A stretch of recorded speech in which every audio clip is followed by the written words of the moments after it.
तो स्वागत है आपका आपके YouTube चैनल एग्जाम स्टडी 92 पर। आशा करते हैं आप लोग स्वस्थ होंगे और आप लोगों की पढ़ाई बहुत अच्छे से चल रही होगी।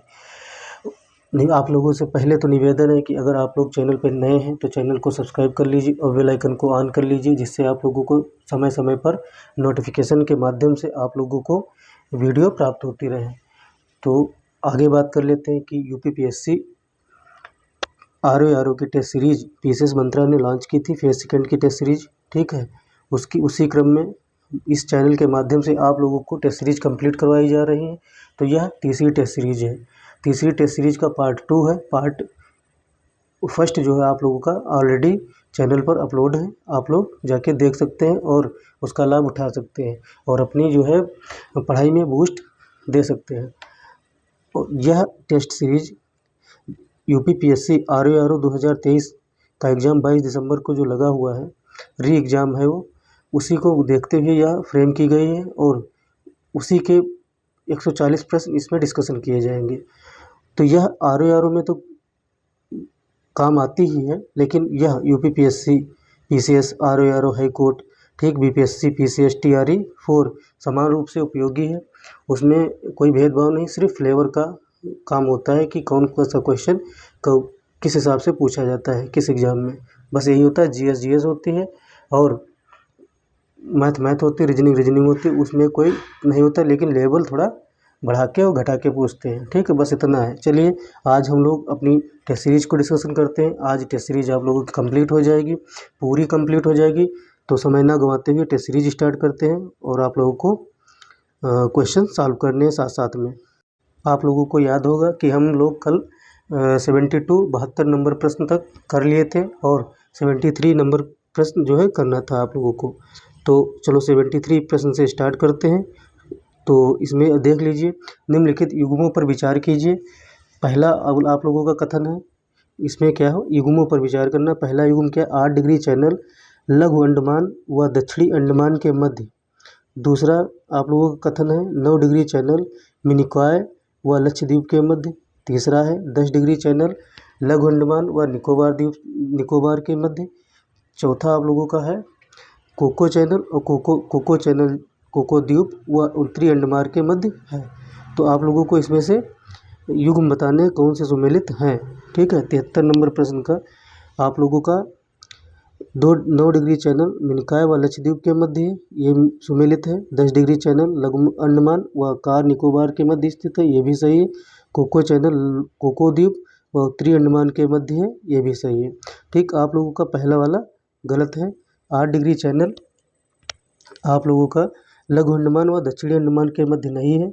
यह 8 डिग्री चैनल मिनिकॉय व मालदीव के मध्य स्थित है। ठीक है, मिनिकॉय और मालदीव के मध्य स्थित है। ठीक है, तो ये वाला आप लोगों का गलत है, बाकी 2, 3, 4 आप लोगों के सही है।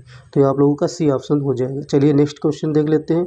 आप लोगों का अगला प्रश्न है 74 नंबर, कथन और कारण बताने हैं। तो कथन और कारण, पहला कथन है निम्नलिखित दिल्ली और आगरा के मध्य वर्ष के अधिकांश समय में यमुना नदी मृत हो जाती है। कारण है दिल्ली और आगरा के मध्य वर्ष के अधिकांश समय में यमुना नदी के मृत हो जाने का कारण प्रदूषण है। तो प्रदूषण तो है ही है आप लोगों का।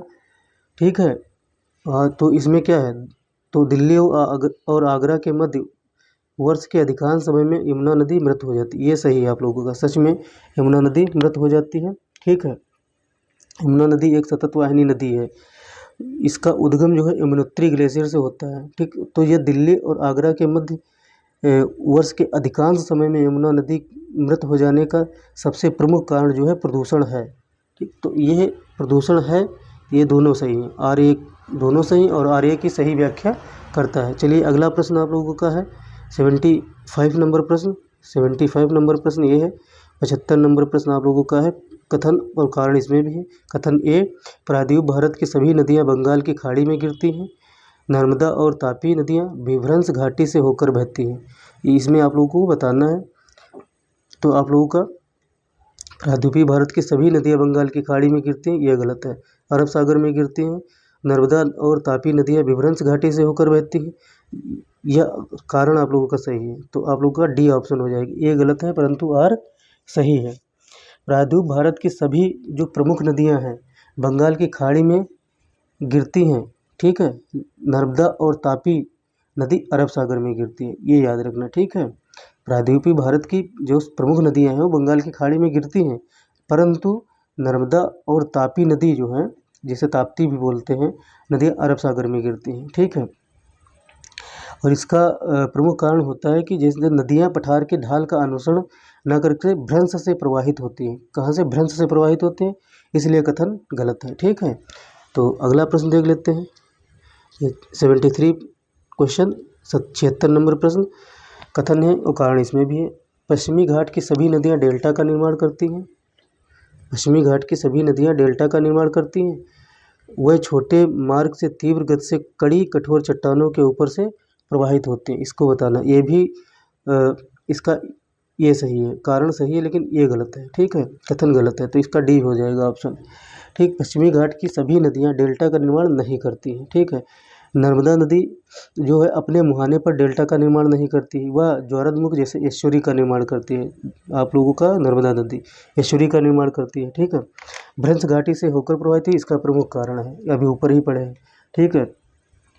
तो जैसे भ्रंश घाटी से प्रवाहित होने के कारण उसमें गाद का अभाव रहता है, गाद अभाव रहता है, इसलिए डेल्टा नहीं बनता। और पश्चिम की ओर प्रवाहित होने वाली नदियाँ कठोर चट्टानों से प्रवाहित होती हैं, ठीक है। तो यह आप लोगों का डी ऑप्शन हो जाएगा। चलिए नेक्स्ट क्वेश्चन देख लेते हैं। अगला प्रश्न है 77 नंबर प्रश्न। 77 नंबर प्रश्न क्या है?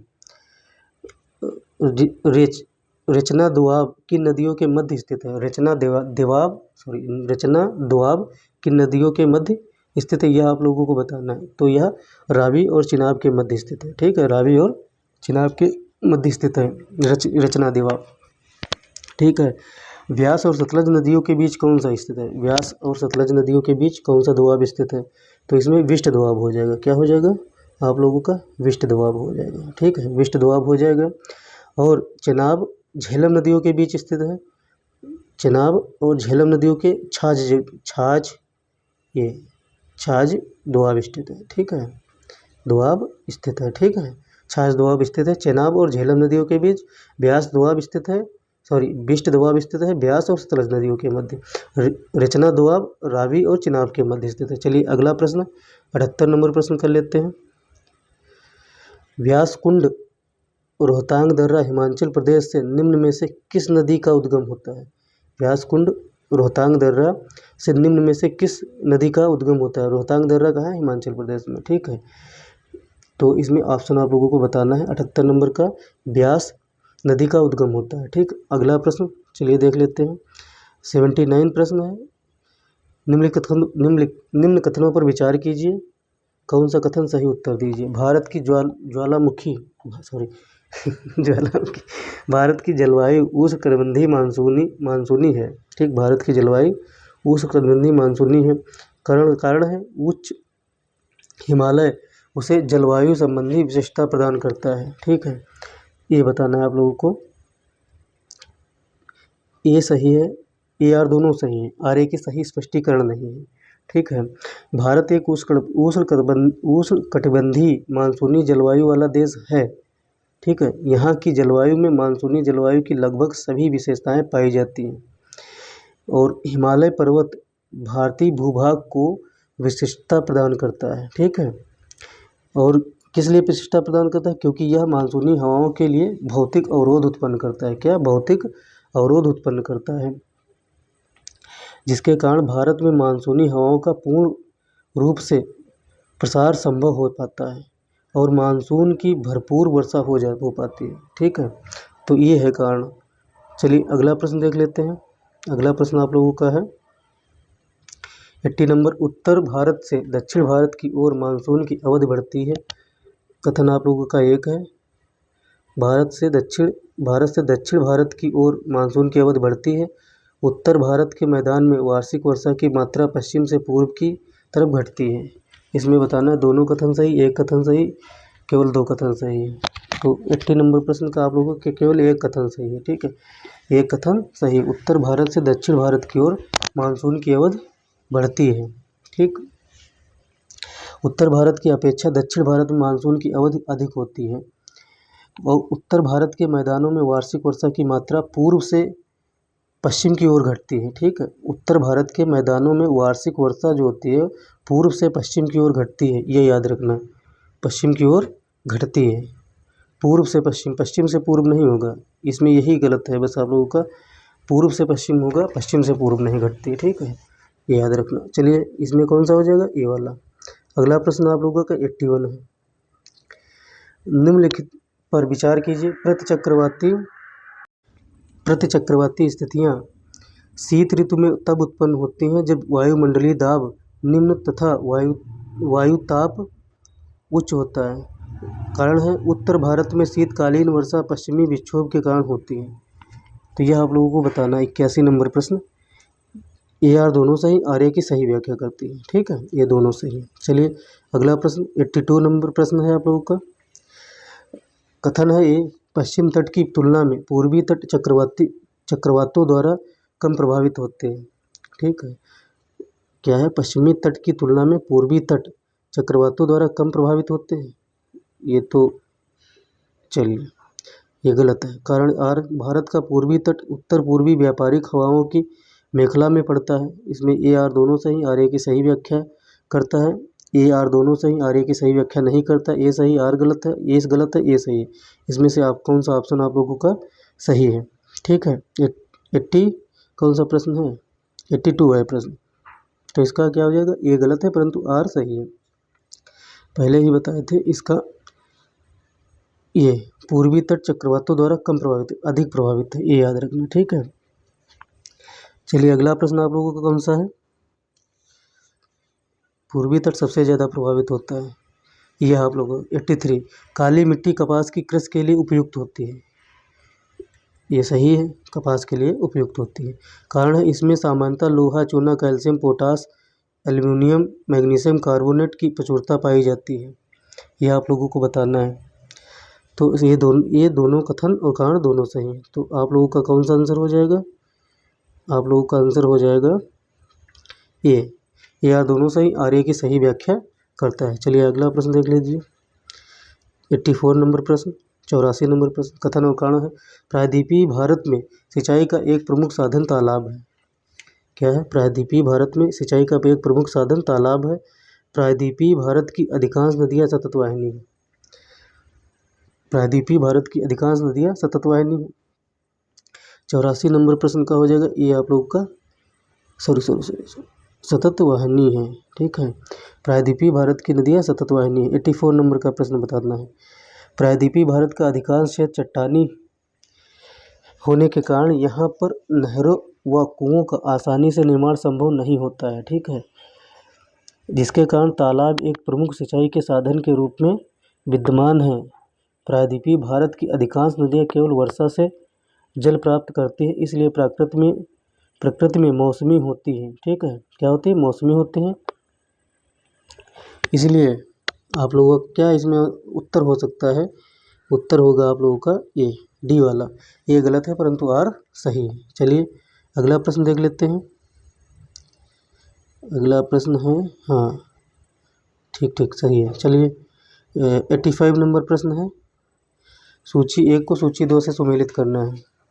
सूची 1 को सूची 2 से सुमेलित करना है। कुद्रेमुख की खान, नथरा की पाल, बैलाडीला कहाँ है, अन्ना दुर्गा कहाँ है, ये आप लोगों को सुमेलित करना है। 85 नंबर प्रश्न है। कुद्रेमुख तो ये कर्नाटक में है।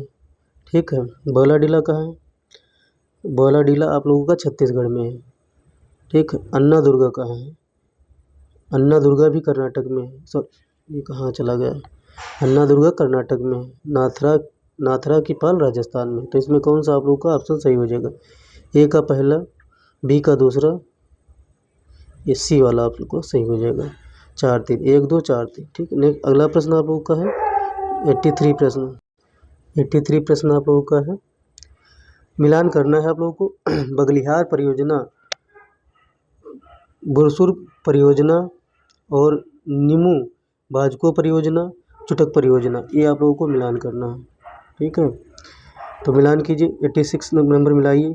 बगलिहार परियोजना चिनाब नदी पर, कहाँ, चिनाब नदी पर, तो ए का चौथा हो जाएगा। और बुरसुर परियोजना कहाँ है, बुरसुर नदी पर है, तो सुरु नदी पर है। कहाँ, बुरसुरु नदी पर। ठीक है, बुरसुर नदी पर बुरसुर परियोजना है। नीमू बाजको परियोजना कहाँ है? नीमू बाजको परियोजना सिंधु नदी पर है। चुटक परियोजना कहाँ है? सुरु नदी पर है। ठीक, ये याद रखना। चुटक परियोजना, ये चारों ऑप्शन आप लोगों के लिए इम्पोर्टेंट है क्योंकि ये अलग अलग क्वेश्चन में पूछे जा सकते हैं एग्जाम्स में। तो बगलिहार परियोजना आप लोगों का है, बगलिहार परियोजना चिनाब नदी, तो एक ए का चौथा हो जाएगा, तो ए का चौथा और बी का तीसरा, बी का तीसरा, सी का पहला, सी का पहला, सी का दूसरा होगा। चलिए या इसका ऊपर कर लेते हैं, इसका कौन सा हो जाएगा? डी। ठीक है, चलिए अगला प्रश्न देख लीजिए।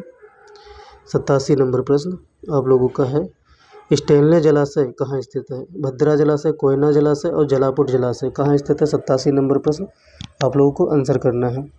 तो स्टेनले जलाशय तमिलनाडु में, भद्रा जलाशय कर्नाटक में, कोयना जलाशय महाराष्ट्र में, जलापुट जलाशय उड़ीसा में। तो आप लोग स्टेनले जलाशय कहाँ है? तमिलनाडु में है, ये मिलान हो गया। फिर भद्रा जलाशय कर्नाटक में है, कोयना जलाशय महाराष्ट्र में है, जलापुट जलाशय उड़ीसा में है। तो मिला लीजिए 2 3 4 1, 2 3 4 1, यहाँ ऑप्शन आप लोगों को मिलेंगे ऊपर। 2 3 4 1 आप लोग मिलाइए, 2 3 4 1, ये वाला आप लोगों का ऑप्शन सही हो जाएगा। 88 नंबर प्रश्न आप लोगों का है, जनजाति राज्य कोयनक मिजोरम, कोयनक मिजोरम में नहीं है। कोयनक कहाँ है? आप लोगों का नागालैंड में। कहाँ? नागालैंड में। लाखर आप लोगों का कहाँ है? लाखर आप लोगों का मिजोरम में है। मीरी कहाँ है? मीरी असम में है। चौपान जम्मू कश्मीर में है। चलिए मिला लीजिए आप लोगों का कौन सा ऑप्शन सही हो सकता है। कुन्नक नागालैंड में है, लाखर मिजोरम में है, मीरी असम में है, चौपान जम्मू कश्मीर में है। तो 2 1 3 4, 2 1 3 4 कहाँ है? ये बी वाला सही हो जाएगा। चलिए अगला प्रश्न देख लीजिए। 89 नंबर प्रश्न है आप लोगों का, लौह अयस्क क्षेत्र और राज्य बताना है। बादाम पहाड़ कहाँ स्थित है? उड़ीसा में है। बादाम पहाड़ कहाँ है? उड़ीसा में है। बादाम पहाड़ उड़ीसा में है। नोआ मंडी कहाँ है आप लोगों का? झारखंड में है। कहाँ है? झारखंड में है। अदुलमाले कहाँ है? और दामोदा श्रेणी कहाँ है? दामोदा श्रेणी जो है बर्धमान जिला पश्चिम बंगाल में। कहाँ है? दामोदा श्रेणी बर्धमान जिला पश्चिम बंगाल में है।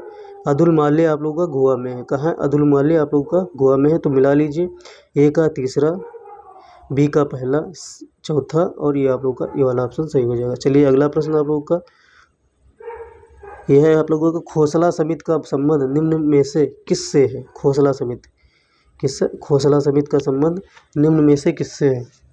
90 नंबर प्रश्न का आंसर आप लोगों का हो जाएगा सरदार सरोवर परियोजना से खोसला समिति का।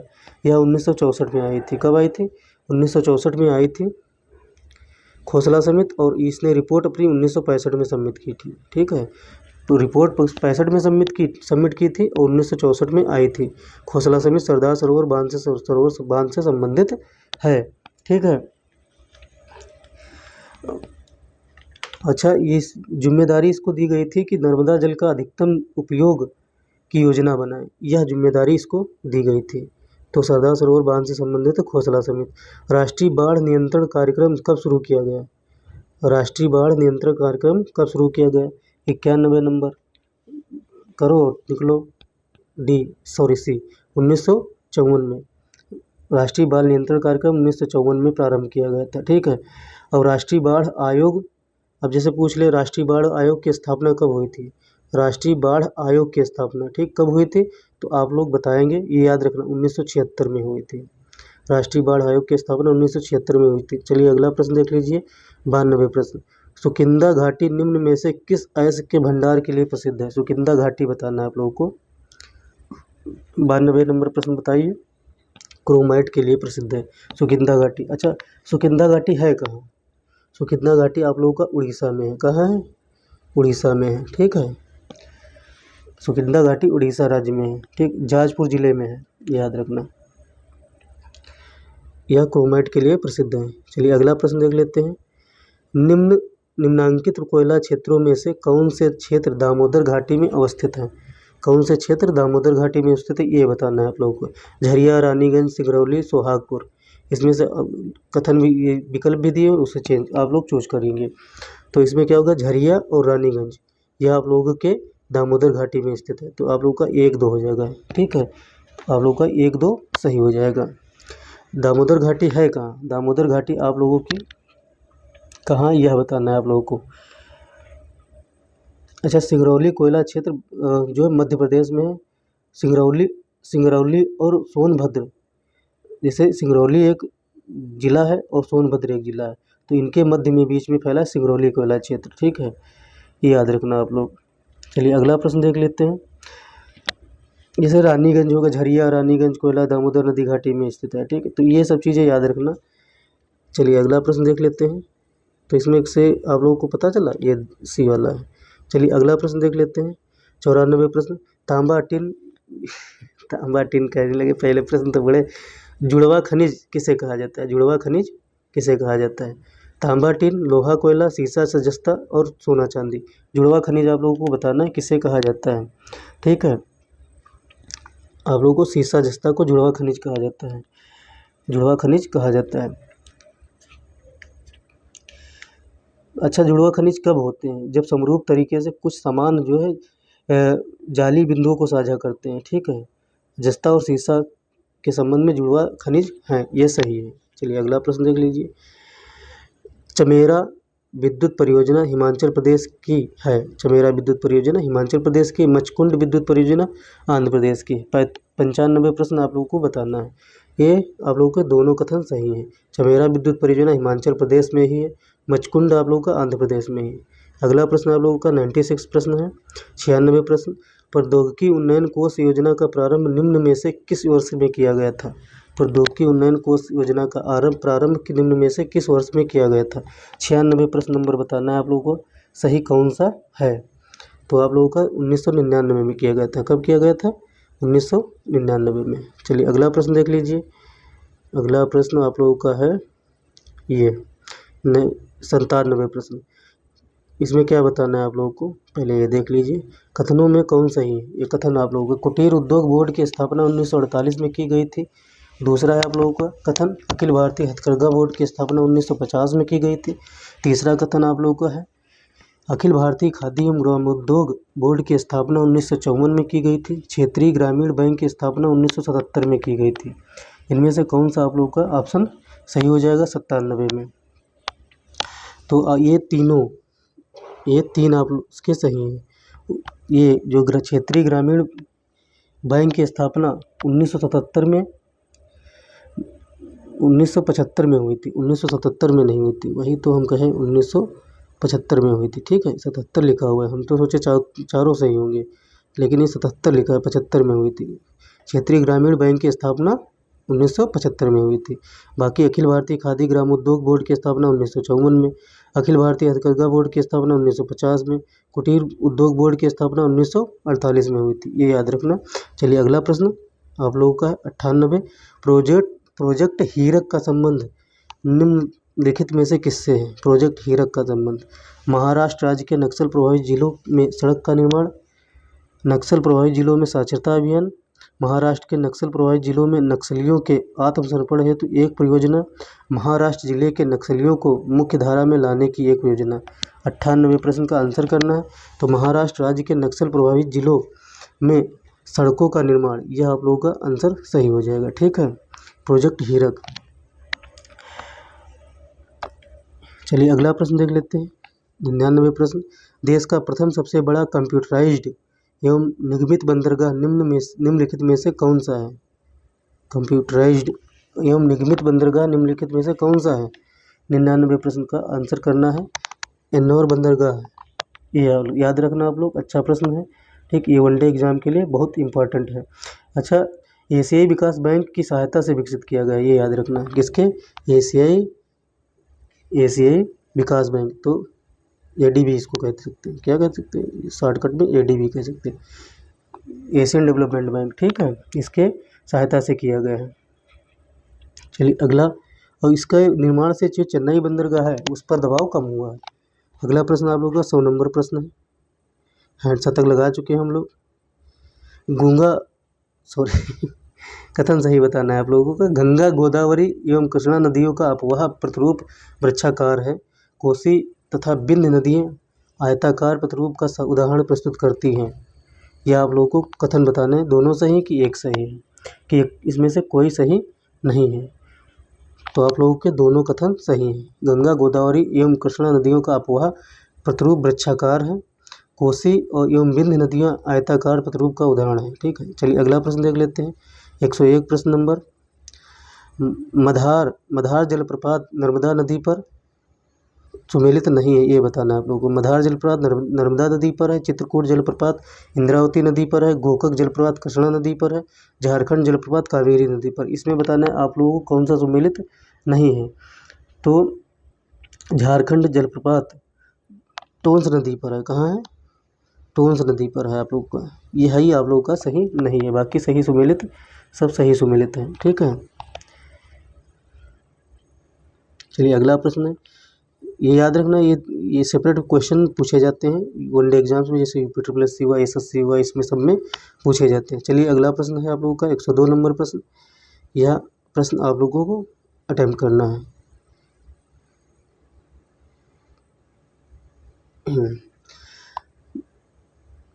असत्य कथन बताना है इसमें से, ये असत्य बताना है। पुलिकट चिल्का और कुलेरू झील पूर्वी तट पर स्थित है। पुलिकट, चिल्का, कुलेरू ये सही है। बड़ा लाचला और सिपकिला दर्रा हिमाचल प्रदेश राज्य में स्थित है। बड़ा लाचला लिखा है तो इसीलिए कन्फ्यूजन थी, बड़ा लाचला होना चाहिए। क्या होना चाहिए? बड़ा लाचला। सिपकिला दर्रा हिमाचल प्रदेश में, ये भी सही है। कुल्लू घाटी और धौलाधार पीर पंजाल श्रेणियों के बीच में स्थित है। कुल्लू घाटी धौलाधार और पीर पंजाल श्रेणियों के बीच स्थित है, ये भी सही है। धर्मशाला पर्यटन स्थल दून घाटी में स्थित है, यही गलत है। डी वाला आप लोगों का ऑप्शन सही है। यह कांगड़ा घाटी में स्थित है। कहाँ स्थित है? कांगड़ा घाटी में, कांगड़ा घाटी में स्थित है। अगला प्रश्न 103। कोपेन के अनुसार भारत में तमिलनाडु का कोरोमंडल तट किस प्रकार के जलवायु क्षेत्र में आता है? इस तरह से क्वेश्चन पूछे नहीं जाते, वो पूछे जाते हैं तो हर स्टूडेंट फंसता है ऐसे क्वेश्चन में।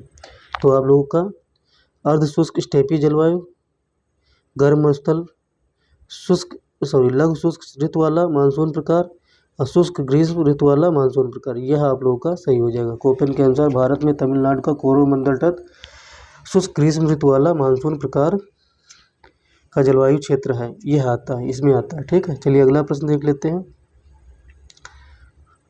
104 नंबर प्रश्न। नींबू वर्ग फल के, देखो कौन सा फल नींबू वर्ग फल के अंतर्गत आता है, यह बताना है। अंतर्गत यहाँ तक पढ़ेगा हर छात्र प्रश्न को और छोड़ देगा, ये आंसर कर देगा, लेकिन यहाँ लिखा है नहीं आता है तो ये आप लोगों को बताना है, नहीं आता है। ठीक है, नहीं आता है बताना है। चलिए 104 नंबर प्रश्न का आंसर कीजिए। अनार नहीं आता है, बाकी तो संतरा, माल्टा, चकोतरा ये सब आते ही हैं। 104 नंबर कंप्लीट हुआ। चलिए अगला प्रश्न देख लेते हैं। 105 नंबर। पके हुए अंगूरों में होता है, पके हुए अंगूरों में होता है, क्या होता है? 105 नंबर का प्रश्न बताता है।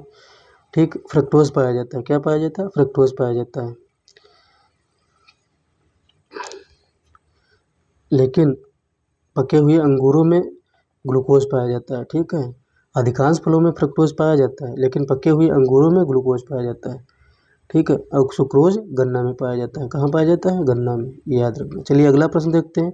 पके हुए अंगूरों में क्या पाया जाता है? ग्लूकोज पाया जाता है। फ्रक्टोज अधिकांश फलों में पाया जाता है, लेकिन अंगूर में नहीं पाया जाता। सुक्रोज में, गन्ना पाया जाता है। चलिए अगला प्रश्न देख लेते हैं। अगला प्रश्न कौन सा है? 106 नंबर प्रश्न। निम्नलिखित में से किस अपर्दन को किसान की मौत की संज्ञा दी जाती है? किस अपर्दन को किसान की मौत की संज्ञा दी जाती है? ये सबको पता है, बच्चे को परत अपर्दन को किसान की मौत की संज्ञा दी जाती है। क्या? किसान की मौत की संज्ञा दी जाती है। यह जलीय अपर्दन का प्रकार है। किसका? जलीय अपर्दन का प्रकार है परत अपर्दन। फ्लोरिसिस माइनर किस फसल का खरपतवार है? फ्लोरिस माइनर किस प्रकार का खरपतवार है? फ्लेरिस माइनर किस प्रकार का खरपतवार है? 107 नंबर प्रश्न बताना है आप लोगों का। गेहूं का खरपतवार है। ठीक है, गेहूंसा, अधिकांश गेहूं के खेतों में प्रमुख खरपतवार होता है गेहूंसा। उसी को क्या कहते हैं? फ्लारिस माइनर कहते हैं। फ्लारिस माइनर है ये, फ्लेरिस माइनर नहीं है। ठीक, फ्लारिस माइनर कहा जाता है, फ्लारिस माइनर। ठीक है, फ्लारिस माइनर, लेकिन इसमें लिखा है फ्लेरिस माइनर। चलिए अगला प्रश्न देख लेते हैं। कौन सा था? 107 108 नंबर देख लीजिए। सैनिक सैनिक कीट किस फसल का प्रमुख कीट है? सैनिक कीट किस फसल का प्रमुख कीट है? यह आप लोगों को 108 नंबर का आंसर करना है। तो यह धान का है। सैनिक कीट धान का प्रमुख कीट है। ठीक है। अगला प्रश्न आप लोगों का है, निम्नलिखित में से कौन सी किस्म मटर की नहीं है? मटर की इसमें से कौन सी किस्म नहीं है? रचना, अपर्णा, उत्तरा। रचना भी, अपर्णा भी, उत्तरा भी है, लेकिन इसमें मलिका नहीं है। अच्छा, मलिका है किसकी ये बताना है। मलिका शेरावत नहीं, मलिका। मलिका मसूर की है। क्या है? मसूर की। मंसूर की नहीं, मलिका मंसूर की नहीं है, मलिका मसूर की किस्म है। ठीक है। मटर की नहीं है, मलिका नहीं है, मलिका मसूर की किस्म है। ठीक है, ये याद रखना। और बाकी ये सभी मटर की किस्म है। रचना, अपर्णा, उत्तरा, ये सब मटर की हैं, मलिका मंसूर की है। चलिए अगला प्रश्न देख लेते हैं। प्रश्न नंबर तो देखा ही नहीं। प्रश्न नंबर कौन सा है? 110। 110 प्रश्न का आंसर करना है आप लोगों को। मृदा प्रदूषण औद्योगिक प्रदूषण की अपेक्षा अधिक खतरनाक होता है। उर्वरक तथा कीटनाशक खाद्य श्रृंखला में प्रवेश कर जाते हैं। तो यह बताना है आप लोगों को। यह सही है, परंतु आर ये सही, ये आर दोनों सही। आर्य की सही व्याख्या करता है, ये सही है आप लोगों का, दोनों की व्याख्या करता है। चलिए अगला प्रश्न देख लेते हैं। ये आप लोगों का है, निम्नलिखित में से कौन सी भेड़ की नस्ल नहीं है? भेड़ की नस्ल नहीं है। लोही, बीकानेरी, जालौनी, नीली रावी नीली देवी नहीं, नीली रावी। तो 111 नंबर प्रश्न आप लोगों को बताना है, क्या होगा? ये नीली रावी जो है किसकी है? भैंस की फसल है, भेड़ की नहीं, इसकी भैंस की फसल है ये। बाकी लोही, बीकानेरी, जलौनी, ये सब क्या है? भेड़ की फसल है। अगला प्रश्न आप लोगों का 112 नंबर प्रश्न है, सूर्यमुखी के तेल में 64% लाइनोलिक अम्ल पाया जाता है। लाइनोलिक अम्ल 64% सूर्यमुखी के तेल में पाया जाता है। सूर्यमुखी फसल का मूल स्थान उत्तरी अमेरिका है। यह आप लोगों का अच्छा क्वेश्चन है, प्रश्न बहुत अच्छा है, आप लोगों को आंसर करना है। ठीक है, तो इसमें से दोनों सही है। 64% लाइनोलिक अम्ल पाया जाता है और सूर्यमुखी फसल का मूल स्थान जो अमेरिका है का, वो अमेरिका नहीं, उत्तरी अमेरिका है। ठीक है, नॉर्थ अमेरिका जिसे कहते हैं। चलिए अगला प्रश्न देख लेते हैं। 113 नंबर प्रश्न, आलू का जन्म स्थान पेरू माना जाता है। भारत में फ्रांसीसियों के द्वारा 17वीं शताब्दी में आलू की फसल लाई गई थी। 113 नंबर प्रश्न का आंसर बताना है। 113 नंबर प्रश्न का आंसर है आप लोगों का बी, केवल दूसरा सही है। पेरू नहीं माना जाता है आप लोगों का, सॉरी, इसमें के बताना क्या था? हाँ, आलू का जन्म स्थान, इसमें दूसरा सही नहीं है। इसमें अच्छा सही तो है ऑप्शन तो सही है यार, गलत पूछ रहा है, वही कहे यार, गलत पूछ रहा है और गलत हो गया। ये दूसरा आप लोगों का गलत है। फ्रांसीसियों के द्वारा नहीं, पुर्तगालियों के द्वारा लाया गया था। तो पुर्तगाली ही स्टार्ट किए थे सब, और पुर्तगाली ही आखिरी में भगाए गए हैं पुर्तगालियों के द्वारा लाया गया था। चलिए अगला प्रश्न देख लेते हैं। 114 नंबर प्रश्न, निम्नलिखित में से कौन सबसे कम जैव विविधता और जैव भार वाला बायोम है? यह प्रश्न बहुत अच्छा है। सबसे कम जैव विविधता और जैव भार वाला बायोम है। 114 नंबर प्रश्न का आंसर आप लोगों का क्या हो जाएगा? Tundra one biome. Tundra one biome सबसे कम जैव विविधता वाला और जैव भार वाला बायोम है। ठीक, अगला प्रश्न आप लोगों का 115 नंबर, कथन है, पारिस्थितिकी तंत्र में सौर ऊर्जा विभिन्न रूपों में प्रवाहित होती है। कारण है, पारिस्थितिकी तंत्र और सौर विकिरण के रूप में ऊर्जा के निवेश से कार्यशील होती है। पारिस्थितिकी तंत्र सौर विकिरण के रूप में ऊर्जा के निवेश से कार्यशील होता है। पारिस्थितिकी तंत्र में सौर ऊर्जा विभिन्न रूपों में प्रवाहित होता है। ठीक है, 115 नंबर का आंसर करना है। कथन और कारण दोनों सही, लेकिन स्पष्ट व्याख्या नहीं करता है। ये आप लोगों का है, जो आप लोगों का है, पारिस्थितिकी तंत्र सौर विकिरण के रूप में ऊर्जा के निवेश को तो संचालित करता है। ठीक है, निवेश से संचालित होता है और कार्यशील होता है। पोषण स्तरों के सौर ऊर्जा विभिन्न रूपों में प्रवाहित होता है। ठीक, ये है आप लोग का आंसर। ये दोनों सही हैं, दोनों सही हैं, लेकिन सही व्याख्या नहीं करते हैं। चलिए अगला प्रश्न देख लेते हैं।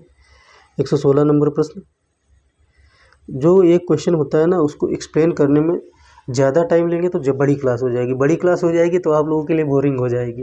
तो ज़्यादा एक्सप्लेन नहीं, थोड़ा एक्सप्लेन करने का मतलब होता है कि एक्सप्लेन हो गया, क्वेश्चन आप लोगों के डाउट खत्म हो गया, उस प्रश्न के माध्यम से होता है। ठीक है, चलिए अगला प्रश्न है nitrate blue baby syndrome fluoride fluorosis, इसमें रोग बताना है, प्रदूषक बताना है। प्रदूषक और रोग से सही सुमेलित नहीं है, यह बताना है आप लोगों का 116 नंबर प्रश्न। तो फ्लोराइड फ्लोरोसिस, फ्लोराइड होता है, फ्लोराइड से फ्लोरोसिस होता है, आर्सेनिक से ब्लैकफुट होता है, सिलिकोसिस से सल्फर डाइऑक्साइड। तो सिलिकोसिस किससे होता है? सल्फर डाइऑक्साइड से। ये क्या लिखा है, उल्टा सीधा बनाया है। तो आप लोगों का कौन सा सुमेलित नहीं है? तो यही सुमेलित नहीं है, यही उल्टा सीधा लग रहा था। चलिए अगला प्रश्न, पर्यावरण के क्षेत्र में दिए जाने वाले किस पुरस्कार को ग्रीन ऑस्कर पुरस्कार कहा जाता है? यह आप लोगों का पूछा जा चुका है प्रश्न, बहुत अच्छा प्रश्न है। 117 नंबर रिपीटेड, इसमें से टेस्ट में रिपीटेड है, बाकी पेपर में रिपीटेड हो ना हो, व्हिटली पुरस्कार होता है। ठीक है, ग्रीन ऑस्कर कहा जाता है व्हिटली पुरस्कार को। 118 नंबर प्रश्न आप लोगों को कौन सा है? इसमें क्या करना है? कथन सत्य नहीं है, सत्य नहीं है यह बताना है। अल्फा जैव विविधता किसी निश्चित क्षेत्र के समुदाय की जैव विविधता, ये ऑप्शन हो गया। बी ऑप्शन क्या है? निम्न अक्षांशों से उच्च अक्षांशों की ओर जाने पर जैव विविधता में कमी आती है। प्रजाति विविधता किसी पारिस्थितिकी तंत्र की विभिन्न किस्म को बताती है। डी है किसी समुदाय की एक ही प्रजाति के जीवों के जीन में होने वाले परिवर्तनों को आनुवंशिक जैव विविधता कहते हैं। यह आप लोगों का बताना है 118 नंबर, ये बी होता है, बी होता है। ठीक है, निम्न अक्षांशों से उच्च अक्षांशों की ओर जाने पर जैव विविधता में कमी नहीं आती है। ठीक है, जैव विविधता में वृद्धि होती है। क्या होती है? वृद्धि होती है। ऊपर से नीचे जाने पर जैव विविधता में कमी आती है। ठीक है, जैव विविधता की प्रवणता कहते हैं, इसे क्या कहते हैं? जैव विविधता की प्रवणता कहते हैं। चलिए अगला प्रश्न देख लेते हैं। अगला प्रश्न आप लोगों का 119 नंबर प्रश्न है, निम्नलिखित पर विचार कीजिए। शाकाहार को प्रोत्साहन, विदेशी जातियों का संक्रमण, वैश्विक तापन, ये क्या होता है? जैव विविधता ह्रास के कारण बताइए, जैव विविधता ह्रास के कारण बताइए। शाकाहार को प्रोत्साहन देना जैव विविधता के ह्रास का कारण है, विदेशी जातियों का संक्रमण, वैश्विक तापन। 119 नंबर प्रश्न का आप लोगों का हो जाएगा 2-3, ये है आप लोगों का जैव विविधता के ह्रास के कारण है, लेकिन शाकाहार प्रोत्साहन ये नहीं है। ठीक है, चलिए अगला प्रश्न आप लोगों का है, अगला प्रश्न आप लोगों का है 120, रूम सागरीय बायोम के स्थानीय नाम से निम्नलिखित में से किस सही सुमेलित नहीं है? रूम सागरीय बायोम के स्थानीय नाम से, तो स्थानीय नाम से सुमेलित नहीं है। मैक्यूस क्या होता है? मैक्यूस यूरोपीय भाग, फाइनोस ऑस्ट्रेलिया, चैपरल कैलिफोर्निया, मेटोरल चिली, ये आप लोगों को बताना है 120 नंबर प्रश्न। तो आप लोगों का इसमें कौन सा सुमेलित नहीं है? तो ये फाइनोस ऑस्ट्रेलिया। तो अच्छा, फाइनोस ऑस्ट्रेलिया में नहीं है तो कहाँ है? ठीक, दक्षिण अफ्रीका में। कहाँ है? दक्षिण अफ्रीका में है। अच्छा, ऑस्ट्रेलिया में इसे मैली नाम से जाना जाता है। किस नाम से जाना जाता है? ऑस्ट्रेलिया में इसे मैली नाम से जाना जाता है। और फाइनोस दक्षिण अफ्रीका, कहाँ? दक्षिण अफ्रीका में। चैपरल कैलिफोर्निया, मेटोरल चिली और मैकस यूरोपीय भाग। चलिए अगला प्रश्न देख लेते हैं। अगला प्रश्न है 121 नंबर प्रश्न, किस प्रकार के बायोम से प्राणियों का मौसमी प्रवास होता है? किस प्रकार के बायोम से प्राणियों का मौसमी प्रवास होता है? विषुवतीय बायोम से, मानसूनी बायोम से, टैगा बायोम से, टुंड्रा बायोम से, किस प्रकार के होता है? 121 नंबर प्रश्न का बताइए। टैगा बायोम से। अगला प्रश्न देख लीजिए 122 नंबर प्रश्न आप लोगों का है, निम्नलिखित में से सही नहीं, सुमेलित नहीं है। Carbon dioxide, thermal power station, fluorocarbon, automobile, nitrous oxide, धान के खेत और सल्फर डाइऑक्साइड, ईंट के भट्टे। 122 में कौन सा सुमेलित नहीं है? 122 में सुमेलित नहीं है क्लोरोफ्लोरोकार्बन, ऑटोमोबाइल। CFC जो है मानव निर्मित गैसीय द्रवीय पदार्थ है, जो कि जैसे रेफ्रिजरेटर हो गया, वातानुकूलित हो गया, जैसे AC हो गया, वातानुकूलित यंत्रों में प्रयोग किया जाता है। ठीक है, ओजोन क्षरण के लिए प्रमुख कारण इसी को माना जाता है, क्लोरोफ्लोरोकार्बन को। तो यह सुमेलित नहीं है। बाकी carbon dioxide, thermal power station, nitrous oxide, धान के खेत, सल्फर डाइऑक्साइड, ईंट के भट्टे। अगला प्रश्न देख लेते हैं 123 नंबर प्रश्न आप लोगों का है, सुमेलित नहीं है, ये भी बताना है। पूर्वी दक्कन पठार, शुष्क सदाबहार वन, शंकु वृक्ष वन, हिमाचल प्रदेश उष्णकटिबंधीय वन, राजस्थान कच्छ वनस्पति, सुंदरवन डेल्टा। 123 नंबर प्रश्न है आप लोगों का, कौन सा सुमेलित नहीं है? उष्णकटिबंधीय वन राजस्थान से सुमेलित नहीं है। तो किससे सुमेलित है? जैसे होता है हो गया आप लोगों का साइलेंट वैली, कहाँ होगा? केरल में, पूर्वी हिमाचल में पाया जाता है, ठीक है, साइलेंट वैली। तो उत्तर पूर्वी भारत में पूर्वी हिमालय, उत्तर पूर्वी भारत में। राजस्थान की जलवायु शुष्क है, क्या है? शुष्क है। अधिकांश भाग यहाँ के मरुस्थल हैं, ठीक, यहाँ कटीली झाड़ियाँ पाई जाती हैं, पतझड़ वाले वृक्ष पाए जाते हैं। उष्णकटिबंधीय वन कहाँ पाया जाता है? जहाँ वर्षा की मात्रा अधिक होती है, ठीक है, तो राजस्थान से सुमेलित नहीं है। बाकी शंख वृक्ष वन हिमाचल प्रदेश, पूर्वी दक्कन पठार, शुष्क सदाबहार वन और कच्छ वनस्पति सुंदरवन डेल्टा। ये इंपॉर्टेंट प्रश्न है, इसीलिए थोड़ा टाइम ले लेंगे, अच्छा प्रश्न है। चलिए अगला प्रश्न आप लोगों का देख लेते हैं, 124 नंबर प्रश्न। जैव उपचारण बायोम रेमिडिएशन से तात्पर्य है जीवों की सहायता से पर्यावरण से विषैले पदार्थों का निष्कासन। बी है कृषि उत्पादन बढ़ाने की तकनीक। सी है मानव के असाध्य रोगों का इलाज। डी है अपघटक की संख्या में वृद्धि। जैव उपचारण 124 नंबर प्रश्न बताना है आप लोगों को, ठीक है। तो ये क्या है तात्पर्य? जीवों की सहायता से पर्यावरण से विषैले पदार्थों का निष्कासन। यह आप लोगों का आंसर सही हो जाएगा। 125 नंबर प्रश्न, निम्नलिखित में से सही सुमेलित नहीं है। सही सुमेलित नहीं है तो सही सुमेलित नहीं है। नेशनल डेयरी रिसर्च इंस्टीट्यूट कहाँ है? करनाल में है। नेशनल शुगर इंस्टीट्यूट कानपुर में है। नेशनल बॉटेनिकल रिसर्च इंस्टीट्यूट नई दिल्ली में। Central potato research institute Shimla में है। यह बताना है 125 नंबर प्रश्न का आंसर आप लोगों को करना है। तो आप लोगों का यह सुमेलित नहीं है, सी वाला। नेशनल बॉटेनिकल रिसर्च इंस्टीट्यूट नई दिल्ली में नहीं है, तो कहाँ है? यह लखनऊ में है। कहाँ है? लखनऊ में है, ठीक है, यह लखनऊ में है, दिल्ली में नहीं, लखनऊ में है, ठीक। नेशनल बॉटेनिकल रिसर्च इंस्टीट्यूट, बाकी सही सुमेलित सब है। और एक आता है ये आप लोगों का national bio fertiliser development centre, ये आप लोगों का इम्पोर्टेंट है, गाजियाबाद में है। और एक होता है national research centre for meet, या इज्जतनगर में, ठीक है, national research centre for meet Izzatnagar में। चलिए अगला प्रश्न देख लेते हैं, 126 नंबर प्रश्न आप लोगों का है। आम, तो इसमें क्या है? सही सुमेलित नहीं है। क्या है? सही सुमेलित नहीं है। फसल और उसमें लगने वाले रोग सही सुमेलित नहीं है, ठीक है। आम गुच्छा रोग हो जाता है, केला से पनामा रोग हो जाता है, आलू में झुलसा रोग हो जाता है, सेब में लाल सड़न रोग हो जाता है। सेब में लाल सड़न रोग होता है कि गन्ने में लाल सड़न रोग होता है, ये आप लोगों को बताना है। तो ये डी वाला सही सुमेलित नहीं है, ठीक है। तो गन्ने में होता है लाल सड़न रोग, ठीक है, ये याद रखना आप लोग।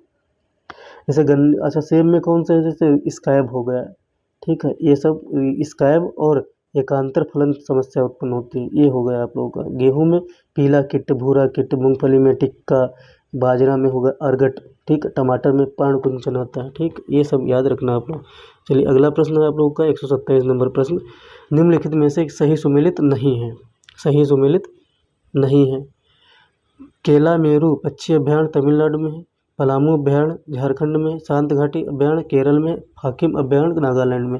इसमें से कौन सा सही सुमेलित नहीं, यह आप लोगों को बताना। केला मेरू पक्षी अभयारण्य तमिलनाडु में नहीं है, तो है कहाँ? आंध्र प्रदेश में। कहाँ है? आंध्र प्रदेश में आप लोगों का केला मेरू पक्षी अभयारण्य है।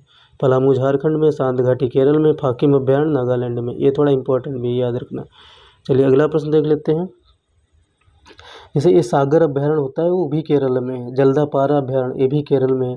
मानस तो जानते हैं केरल में है। डंपा अभयारण्य मिजोरम में। डंपा याद रखना, डंपा वनडे एग्जाम के लिए रामबाण है, डंपा, ये पूछा जाता है। चलिए अगला प्रश्न देख लीजिए, 128, निम्नलिखित कथनों पर विचार कीजिए। हिमाच्छादित प्रदेश जैव विविधता की दृष्टि से निर्बल होते हैं। कथन एक यह है आप लोगों का, पारिस्थितिकी तंत्र का निर्वहन जैव विविधता का सबसे महत्वपूर्ण पहलू। पारिस्थितिकी तंत्र का निर्वहन जैव विविधता का सबसे महत्वपूर्ण पहलू है। कथन दूसरा है, ठीक है, पहला तो आप लोग देख ही चुके, दूसरा देख चुके। इसमें आंसर बताना है कौन सा कथन सत्य है। 128 नंबर का आप लोगों का दोनों सत्य हो जाएंगे, ठीक है। चलिए अगला प्रश्न आप लोगों का है 128 हो गया। 129 नंबर प्रश्न जल्दी जल्दी कर लेते हैं क्योंकि समय ज़्यादा हो रहा है। भारत का प्रथम सेंटर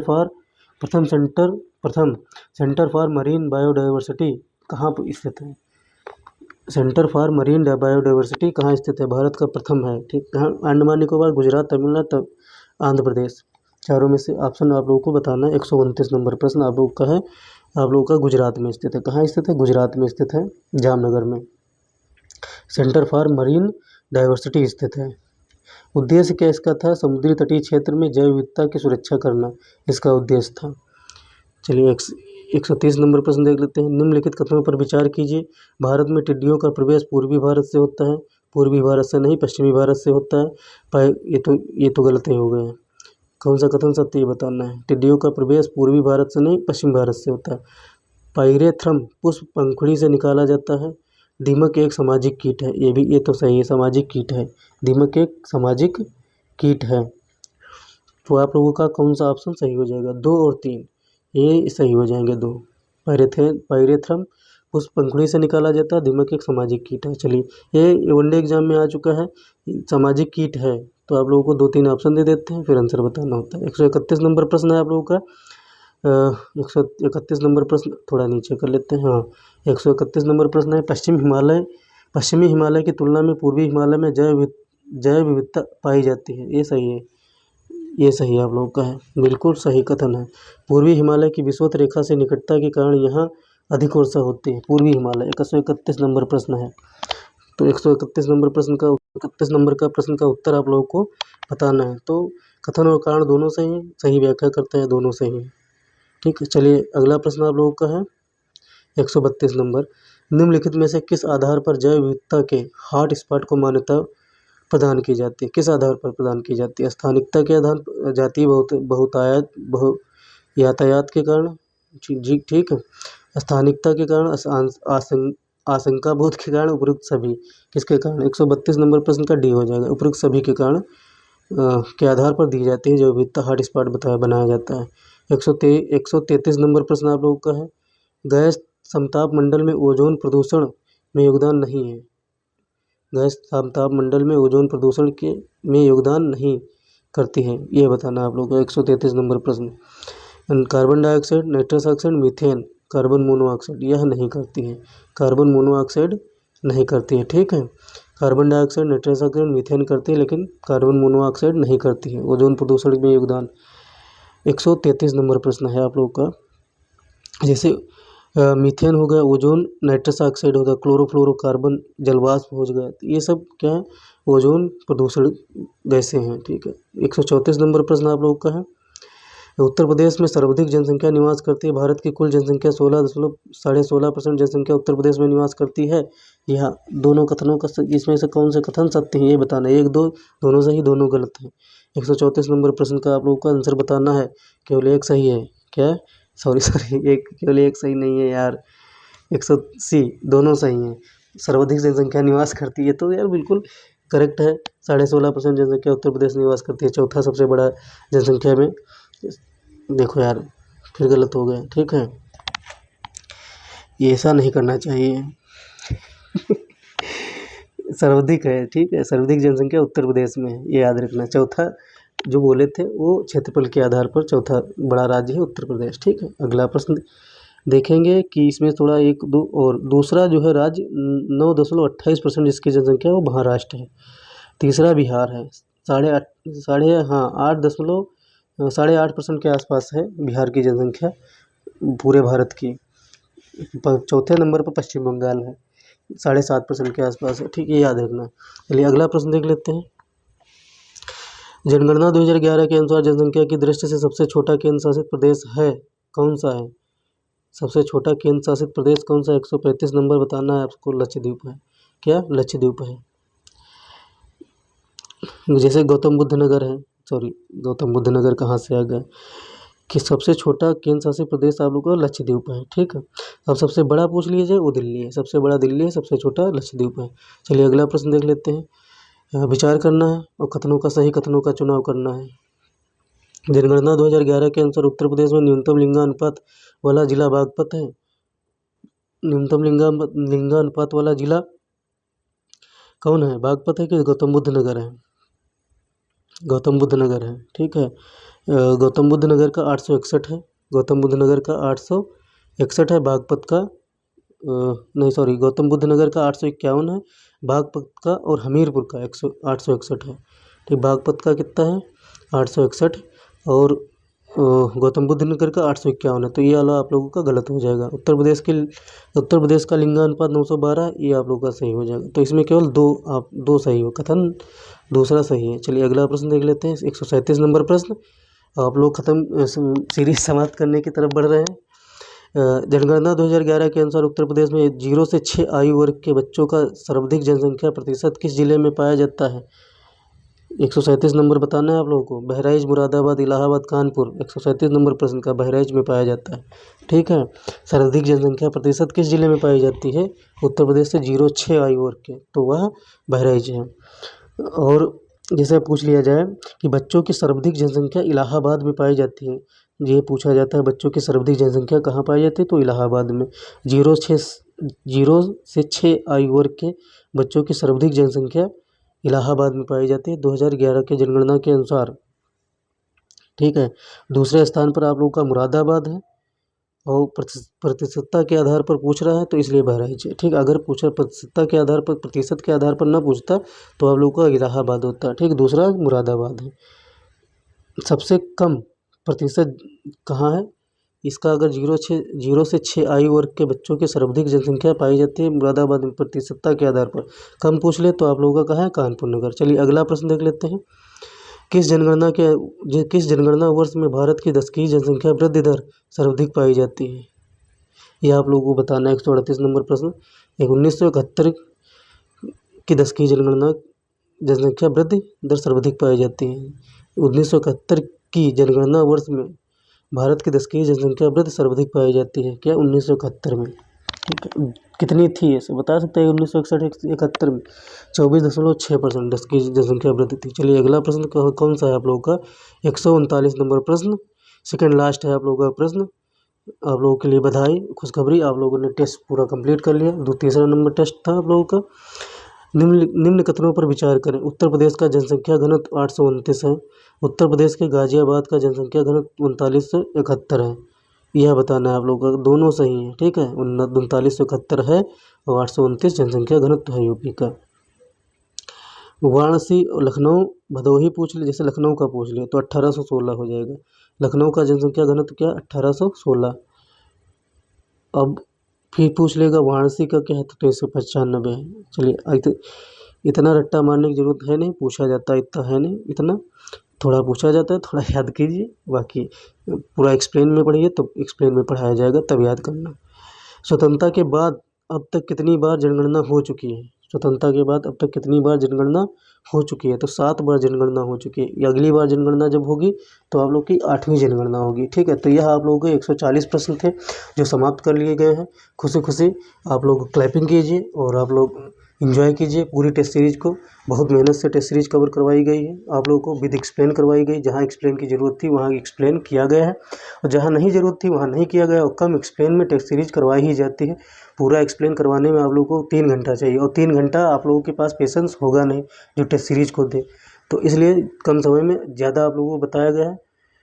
अगर आप लोगों से निवेदन है, इतनी मेहनत करने के बाद में अगर आप लोगों ने चैनल को ना सब्सक्राइब किया, चैनल को सब्सक्राइब कर लीजिए, बेल आइकन को ऑन कर लीजिए और अपने दोस्तों यारों में शेयर कर दीजिए, जिससे क्या है हमको भी थोड़ा मोटिवेशन मिलता रहे कि आप लोगों के लिए ऐसे ही पूरी कंप्लीट टेस्ट सीरीज करवाएं। 60 के 60 टेस्ट सीरीज आप लोगों को कंप्लीट करवानी है, तो उसके लिए थोड़ा मोटिवेशन चाहिए होगा कि रेगुलरिटी मेंटेन रखें, 60 दिन तक आप लोगों की टेस्ट सीरीज कंप्लीट करवा के ही छोड़ें। तो इसलिए आप लोग लाइक कीजिए, लाइक तो ज़रूर कीजिए, और प्लस आपके जो सजेशन हो कमेंट बॉक्स में डालिए। उसके बाद में आप लोग शेयर कीजिए, सब्सक्राइब कीजिए। आगे टेस्ट सीरीज आप लोगों की चौथी टेस्ट सीरीज है जो कि हिंदी की होने वाली है, और उसके बाद में फिर जीएस की 5वीं टेस्ट सीरीज होगी। तो यह टेस्ट सीरीज आप लोगों की समाप्त होती है, और आप लोग इस टेस्ट सीरीज को प्यार दीजिए और इन्जॉय कीजिए, पढ़ाई कीजिए, आप लोग अपना टेस्ट कंप्लीट कीजिए। ठीक है, और इसके बाद में आप लोगों को मिलना शुरू होगा करंट अफेयर्स। सितंबर का करंट अफेयर PCS 1 की मैगजीन जो आती है उसका करंट अफेयर्स आप लोगों को कंप्लीट करवा दिया जाएगा। और इसी चैनल के माध्यम से आप लोगों को एक आती है डिप्टी कलेक्टर की सीरीज आती है। ठीक है, तो वो RO के लिए वो कंप्लीट करवाई जाएगी। तो इसी के साथ में आप लोगों को इस समाप्त करते हैं इस वीडियो को, और आशा करते हैं आप लोग अच्छे से इसको देखेंगे, एंजॉय करेंगे। चलिए धन्यवाद। जय हिंद, जय भारत, जय छत्तीसगढ़।